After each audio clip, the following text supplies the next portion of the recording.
जर तुम्ही इथे पुन्हा दिसलात तर 50-50 ग्रॅम पावडर खिशात टाकून तुमचं आयुष्य उद्ध्वस्त करेन। 50-50 ग्राम पावडर डाल दे। मित्रांनो, मुंबई पोलिसांच्या वैनमधील एका पोलिसाचा हा थक्क करणारा ऑडिओ सध्या सोशल मीडियावरती प्रचंड व्हायरल होत आहे। संपूर्ण प्रकरण चला जाणून घेऊया। नमस्कार, मी काजल, राष्ट्रभूमीमध्ये तुमचं मनपूर्वक स्वागत।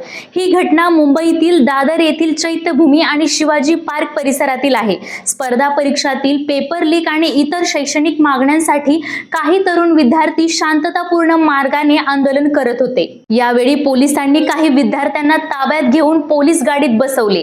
गाडीत बसवल्यानंतर सायन पोलीस स्टेशनचे पोलीस कर्मचारी पवन सांगले यांनी विद्यार्थ्यांना थेट धमकी दिली की जर ते पुन्हा आंदोलनात दिसले तर त्यांच्या खिशात ड्रग्ज टाकून त्यांना खोट्या केसमध्ये अडकवले जाईल। हा व्हिडिओ सोशल मीडियावर आल्यानंतर एकच खळबळ उडाली आहे। अनेक राजकीय नेत्यांनी आणि नागरिकांनी यावर तीव्र संताप व्यक्त केला।